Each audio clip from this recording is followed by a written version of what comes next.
contribuir com toda a sociedade. Então agora sim, nós estamos ao vivo para todas as nossas redes sociais. Se você quiser, pode nos acompanhar pelo Despertar Amamentação, Facebook e YouTube. Lá você vai ver ao vivo, simultaneamente, a doutora Aline com todas as dicas que ela vai trazer para nós. A doutora Cláudia Marques já deu um oi aqui pra gente. Cláudia, um beijo. O feedback da live ontem foi maravilhoso e eu tenho certeza que hoje com a doutora Aline Manfro não vai ser diferente. Doutora Aline, muito obrigada por aceitar o nosso convite e eu quero que você se apresente para o pessoal aí. Quem é a doutora Aline Manfro? Bom, eu que agradeço, Delande, essa oportunidade. Eu acho que momentos como esse, né, que a gente conversa com a internet, as redes são maravilhosas, né? Nos proporcionam em momentos que jamais a gente poderia imaginar se não fosse assim. Então, eu te agradeço muito pela oportunidade, te parabenizo pelo trabalho, porque eu acho que mais poucos os profissionais são pró-aleitamento de verdade, né? Então, profissionais que se afinem, que levem essa bandeira, eu acho que isso é muito importante.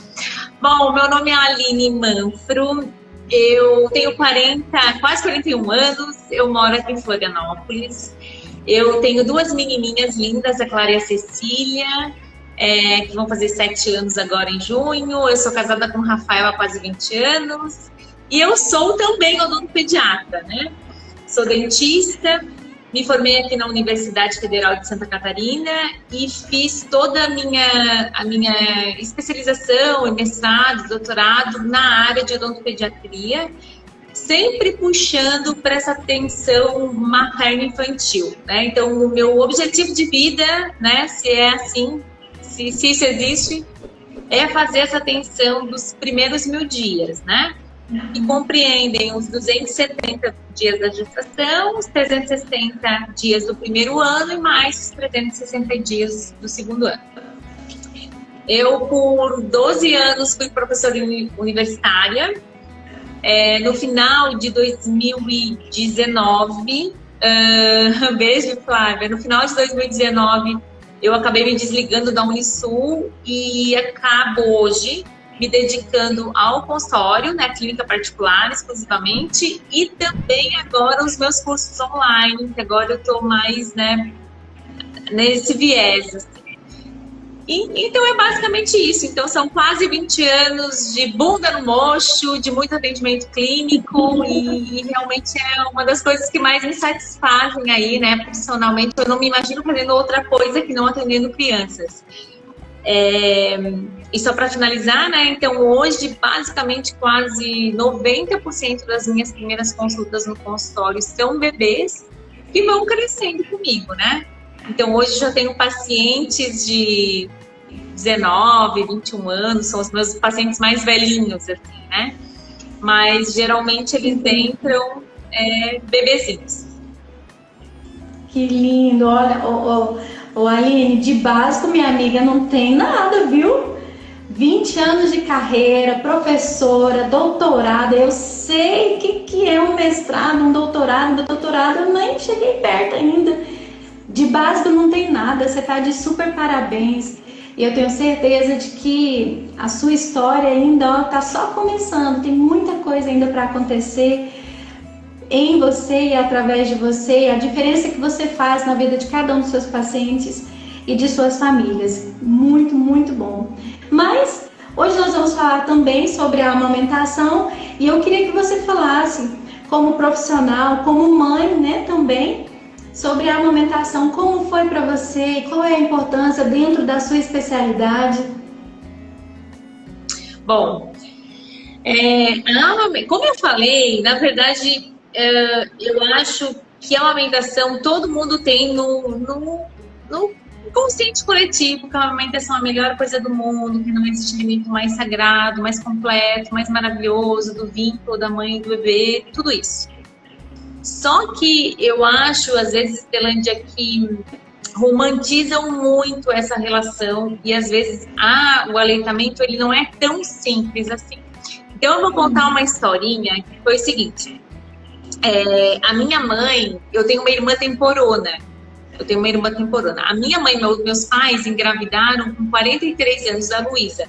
Eu já estava na metade da faculdade. Meus pais tiveram com 23 e com 43 tiveram a Luísa. Então, eu lembro, eu imaginei eu com 21 anos, quando a Luísa nasceu, e a minha mãe era uma vaca leiteira, né? Quando ela ia aleitar a Luísa, quando ela, né, baixava o sutiã, a gente tinha que sair de perto, senão levava uma esguichada de leite materno. Era assim. E sempre com muito leite, um aleitamento, uma pega, ganho de peso, tudo maravilhoso. Quando chegou a minha vez, então, né, eu fui engravidar com quase 34 anos, eu não estudei aleitamento, tá? E agora eu faço até uma crítica à parte de odontologia. Na odontologia, os nossos currículos não contemplam a amamentação.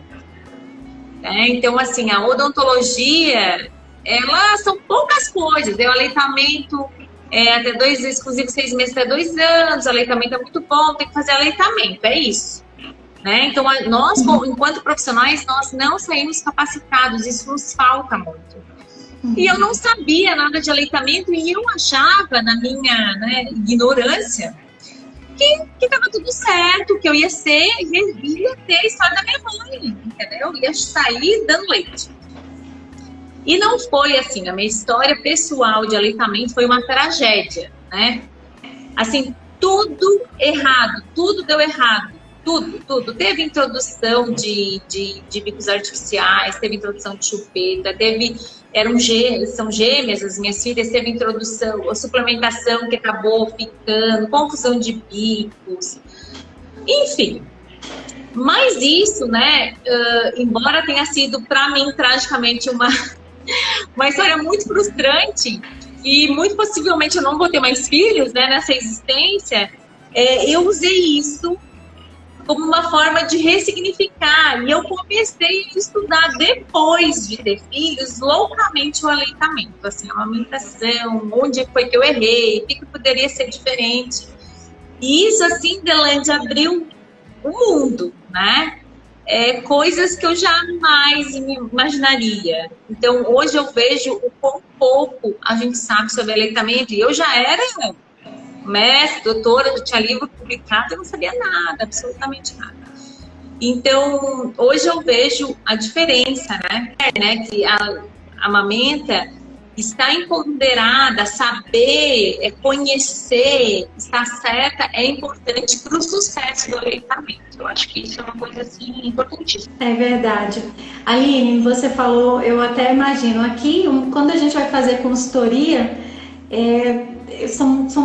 há sempre realmente essa grande expectativa, a não ser em casos de mulheres que já passaram por uma gestação e aí tiveram algumas dificuldades, elas já vêm com certo receio, mas há sim realmente toda esse deslumbre, né? Porque realmente amamentar não é difícil, você pega o menino e põe no peito, mas há todo um passo a passo que é importante a gente saber, e é por isso que o nosso trabalho ele é tão específico nesse acompanhamento, porque eu também passei por 3 gestações e cada uma teve seus desafios, e é realmente muito importante a gente estudar.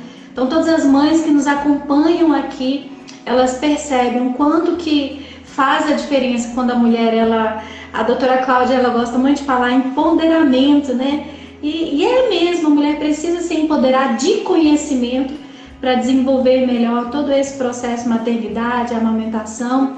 Mas eu queria ouvir de você também, Aline, sobre o tema da nossa live hoje, que é a amamentação e dentição.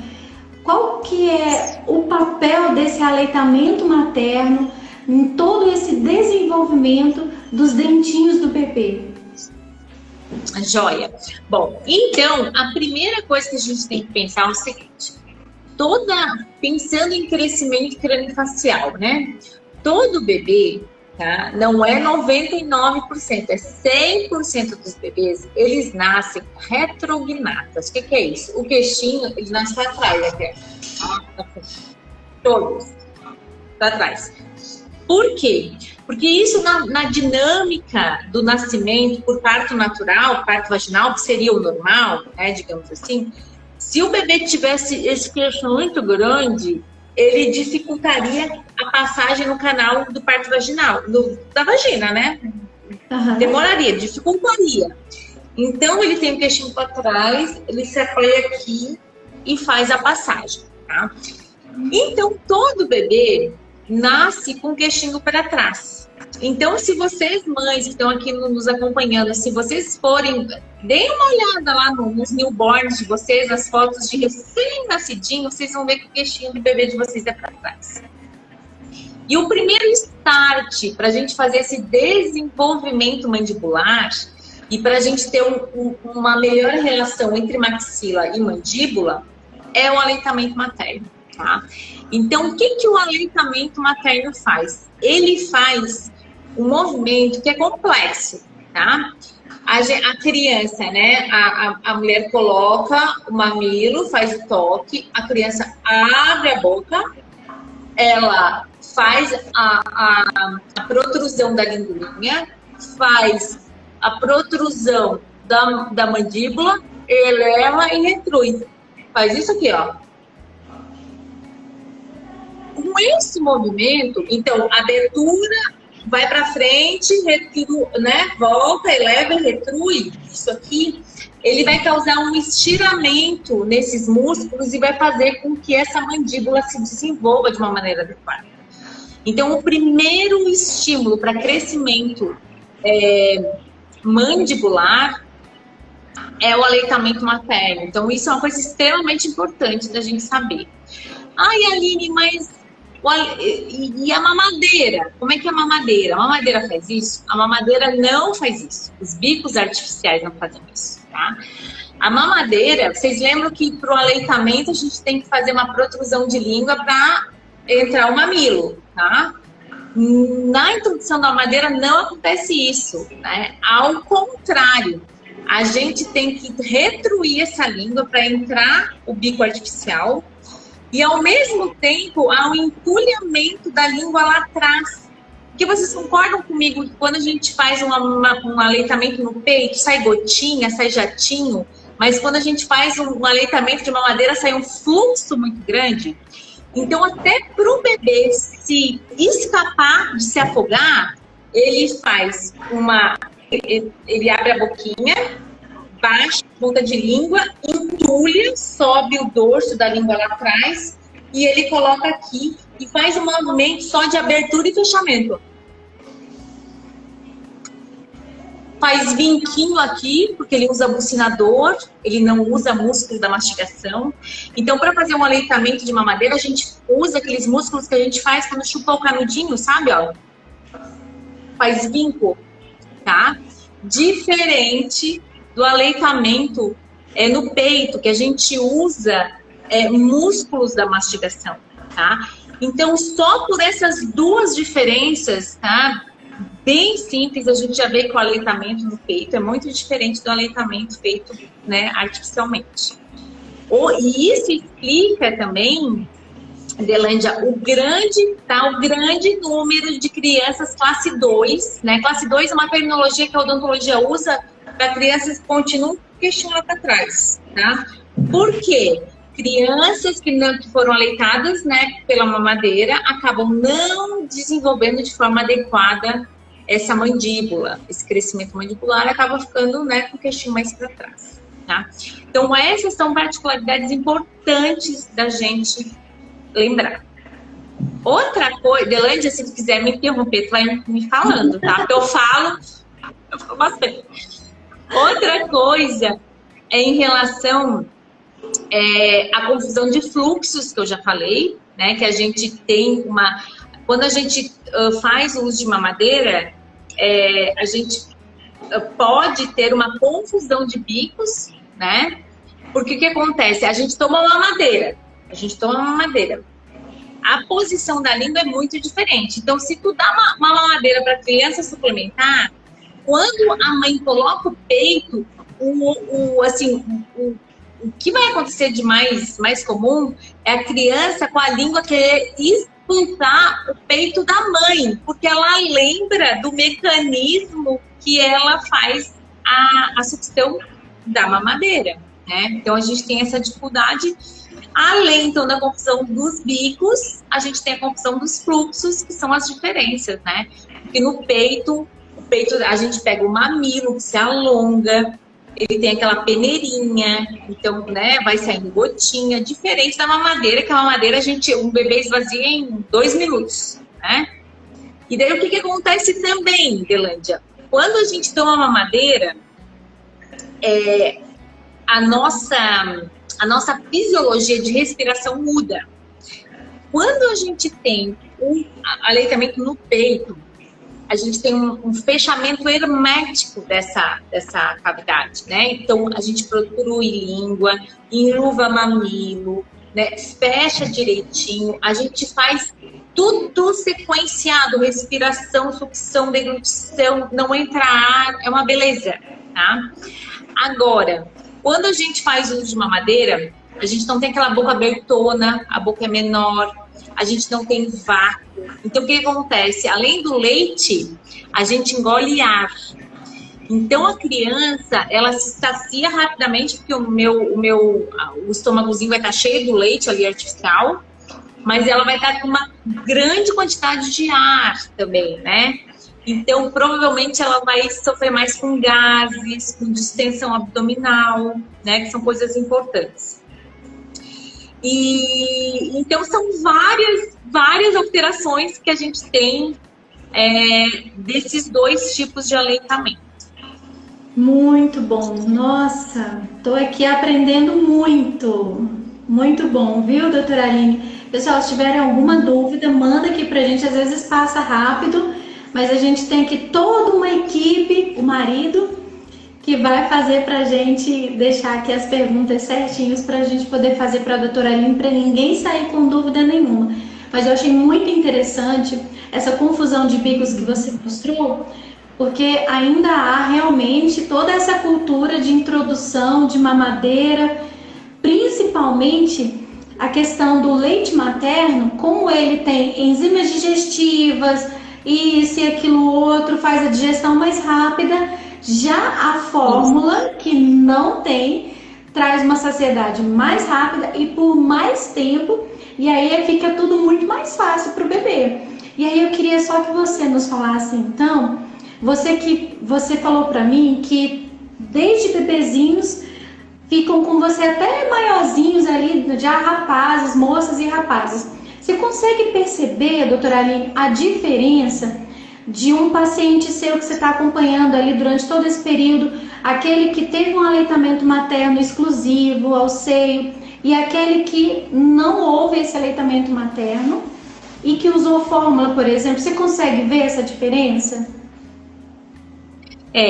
Isso assim, a literatura a gente consegue ver isso clinicamente nos nossos consultórios, e a literatura também nos respalda. Então, são aleitamentos muito diferentes e características muito diferentes, né? Então, eu nem vou entrar aqui no quesito afeto, né?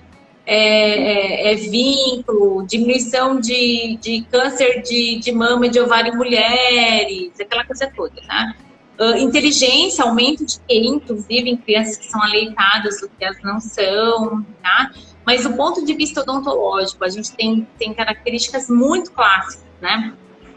Por exemplo, uma criança que é aleitada ser respirador bucal, isso é importantíssimo, porque essa alteração, essa mudança do leite materno, né, para crianças que são aleitadas com mamadeiras, muda o padrão de respiração. Tá? Então, a criança que é aleitada no peito, ela consegue sincronizar isso de uma maneira mais adequada e faz muito mais respiração nasal, né? A criança que faz mamadeira, ela muda, eventualmente, esse nosso padrão de respiração para um padrão mais bucal e acaba tendo repercussões imensas, né?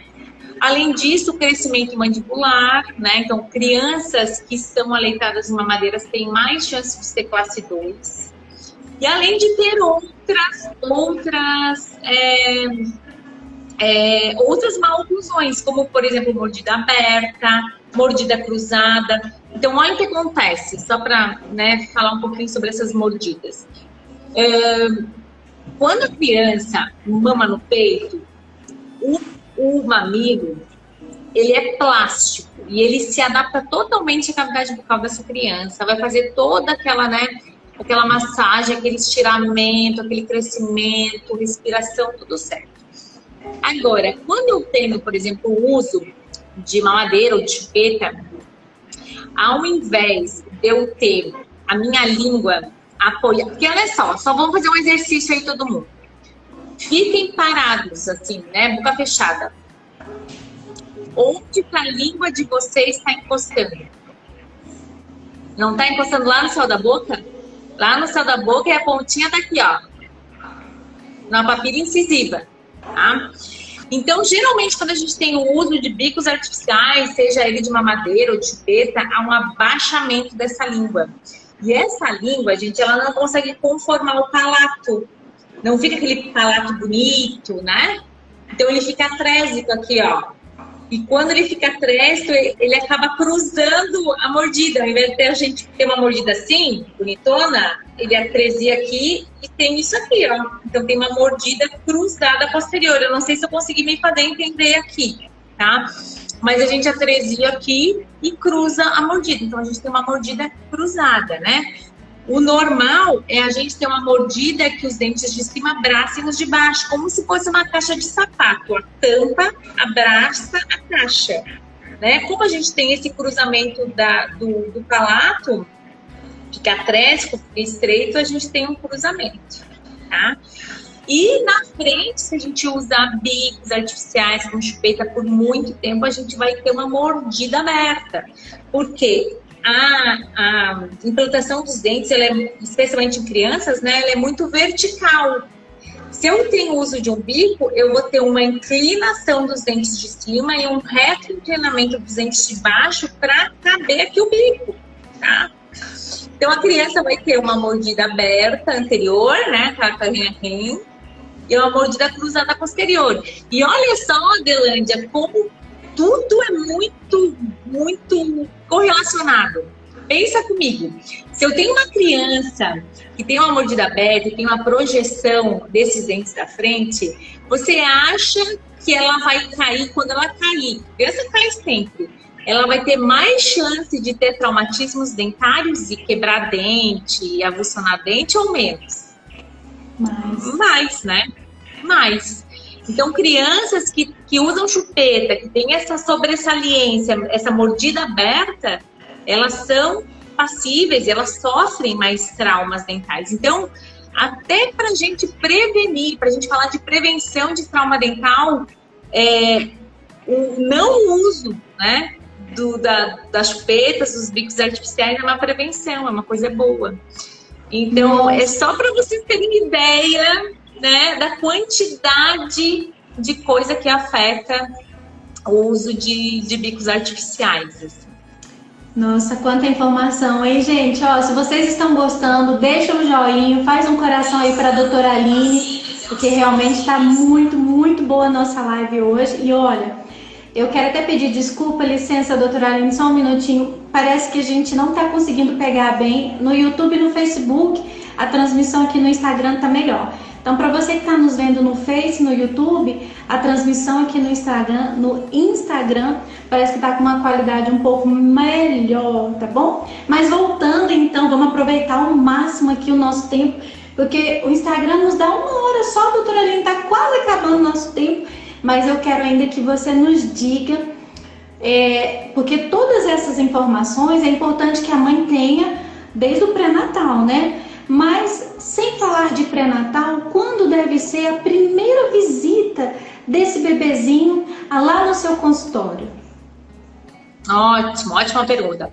Bom, Delândia, antes de responder, eu até vou dar um spoiler aqui, eu acho que a próxima, que eu acabei não falando, mas eu tenho 2 Instagrams, né?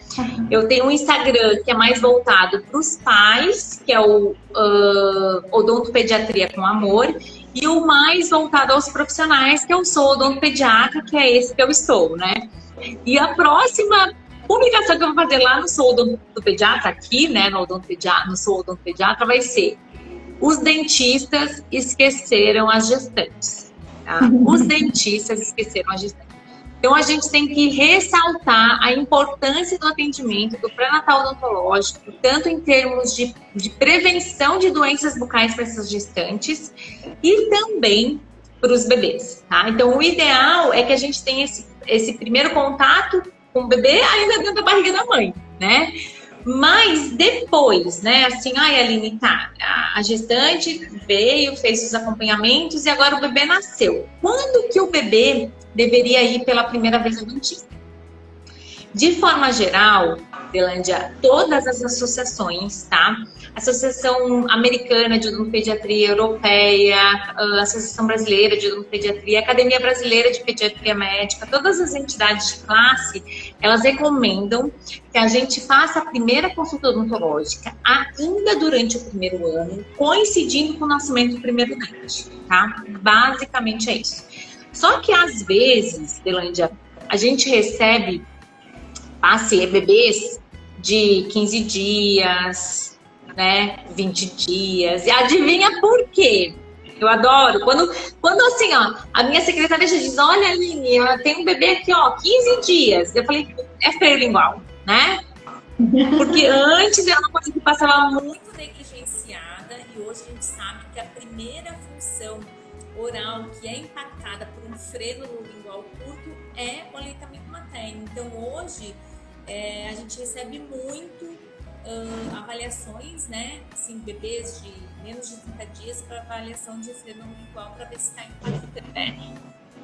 O bom, Delândia, é que assim, ó, eu tive as minhas filhas há quase 7 anos, elas têm 6 anos e meio.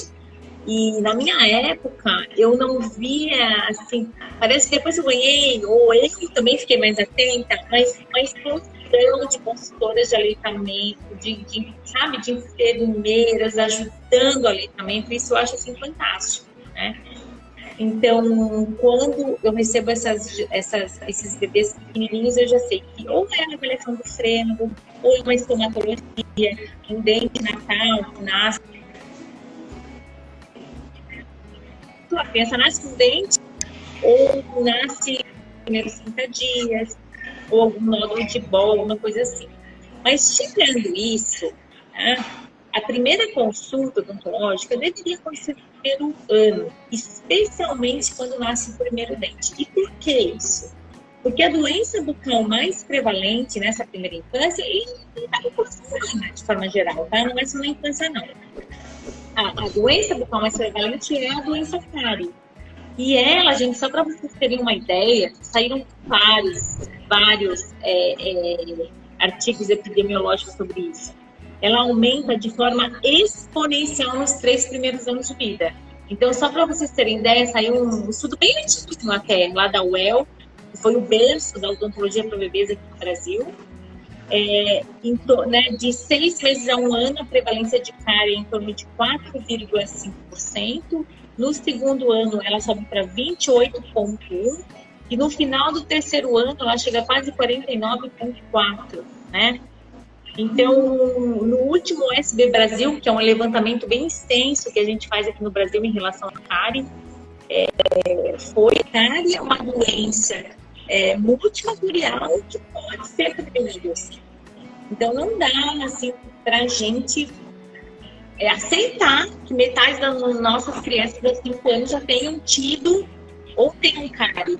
E o pior, Delândia, é o seguinte, que a maioria dessas cáries, elas permanecem sem tratamento. Então, a criança fica com dor, a criança não vai na escola, a criança sofre bullying. Pais não vai no trabalho que tem que levar o filho que está com dor no sul, seus interesses. Então, ela impacta de várias maneiras. Então, qual é o caminho para isso? O caminho para isso é a gente ter uma atenção odontológica precoce, né? Precoce não, eu usei a terminologia errada. A gente precisa ter atenção odontológica no momento certo, né? E quando nasce o primeiro dente. Que nesse momento a gente vai ter a condição de explicar para os pais o que eles vão fazer para a gente evitar, então, dessa criança crescer sentares. Basicamente é isso. Ai, pois é, como que é importante, né? Gente, eu aqui em casa com 3 meninos, olha, é impressionante como a gente viu, doutora Aline? Porque eu ensinei a escovação para os meus filhos, mas não acompanhei, sabe? Acho que nós pais pecamos muito nisso e acaba favorecendo todo esse mal-estar, esse desenvolvimento de cara ou qualquer outra doença, porque você tem que ensinar, acompanhar, e esse tempo é o que às vezes a gente não dispõe, né? Às vezes por o corre-corre do dia a dia, ou porque a gente realmente, assim, ó, parece que, não sei se eu posso falar que não dá tanta importância, eu não sei qual que é o feedback que você tem dos pais, mas eu confesso que eu errei muito em casa.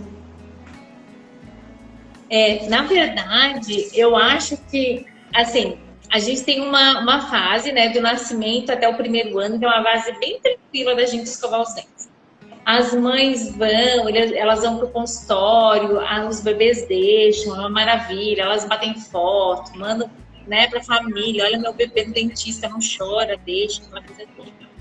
Depois do primeiro ano ali, criança um ano, ano 2, ano 3, até mais ou menos 2 anos e meio, 3 anos, eles viram um jacaré, assim, né? A gente não tem como pegar aquela criança, eles choram, eles se berram. Olha, eu já recebi cada feedback assim, de mães dizendo, Aline, eu não sei mais o que fazer, berram como se estivesse apanhando. Eu tenho medo que meus vizinhos chamem o conceito penal nesse nível, né?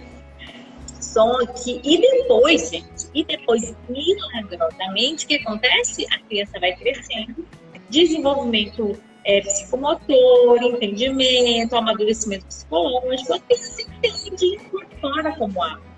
E isso eu vejo isso na minha casa. Na minha casa, com as minhas filhas também, esse período era muito complicado. Eu lembro lá de chave de perna e escovando os dentes, né? E hoje é uma coisa assim, que não tem, né? Se eu falo, eles lembram. Então é importante que a gente faça esse acompanhamento. Eu sei que vai ter dias que vai ter dias que as mães dizem, meu Deus, Deus viu que eu tentei escovar, mas a gente vai fazendo, né? Eu acho que pelo caminho do meio, vamos tentando fazer as coisas das melhores maneiras possíveis, mas o importante é não largar de mão, porque são duas coisas, tá, Delândia? Se eu pudesse dar uma mensagem, são duas coisas que são muito importantes para a gente não desenvolver cáries. Primeira, controle de açúcar é o mais importante. Controle de açúcar é o mais importante, tá? Então, por isso que até a OMS fala, né, não introduzir açúcar até os 2 anos, e depois disso a gente tem que fazer paulatinamente, como sobremesa, no final de semana, não pode deixar, né, assim, ao léu disponível. E além, então, do controle do açúcar, a escovação com creme dental fluoretado. A escovação com creme dental com flúor, desde o nascimento do primeiro dente, é uma das medidas mais efetivas para a prevenção de doença cárie, né? Porque a gente alia duas coisas. A gente alia a escovação mecânica, então quando a gente escova as cerdas, elas removem a sujeirinha, o biofilme, e ao mesmo tempo a gente tem a ação química do flúor do creme dental, do dentifrício, que vai ali, a gente vai tirando a sujeirinha e vai incorporando flúor, tá?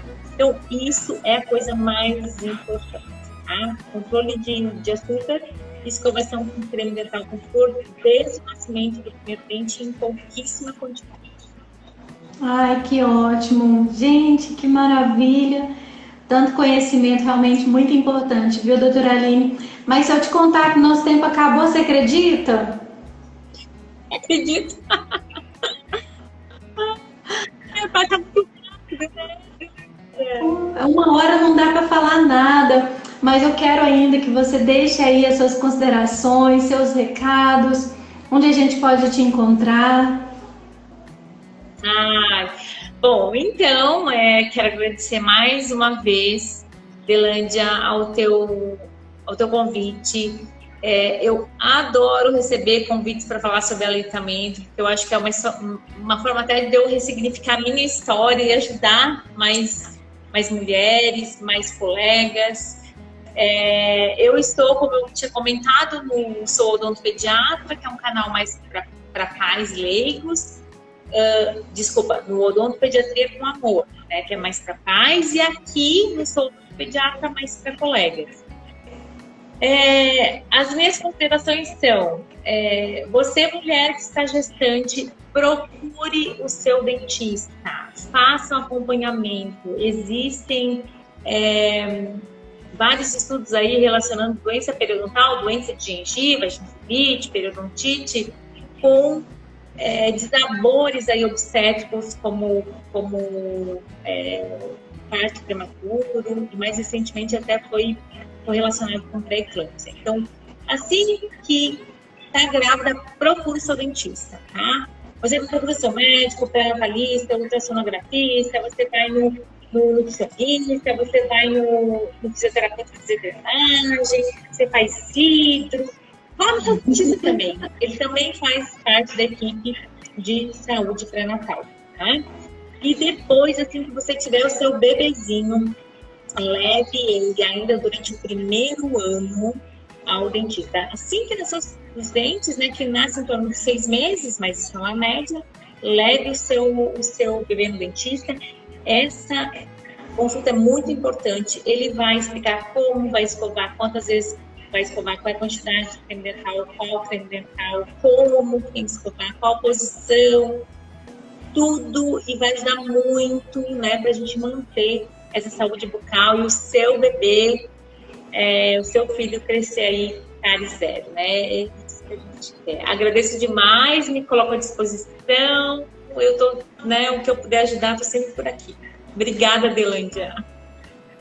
Obrigada doutora Aline, foi maravilhoso. Tem muitos recadinhos, muitos coraçõezinhos para você, recados realmente de pessoas que acompanham todo o seu trabalho. E eu quero também fazer um convite para você que segue a doutora Aline, depois passa lá no Despertar a Amamentação, conheça também o nosso trabalho. Se realmente você se identificar, nos segue, compartilhe o nosso conteúdo, porque nós realmente, como a doutora Aline falou, nós precisamos falar mais sobre aleitamento materno, porque sem dúvida nenhuma nós vamos ter aí uma geração mais saudável, né, em todos os sentidos, porque realmente faz toda a diferença no desenvolvimento físico, emocional, no cognitivo, faz realmente uma grande diferença. E olha, doutora Aline, um beijo, muito obrigada pelo convite, foi maravilhoso. Muito obrigada, agradeço demais, gente. Boa noite, obrigada por todo mundo que participou. Tá bom, então. Tchau, doutora. Tchau. Quem gostou, diz eu!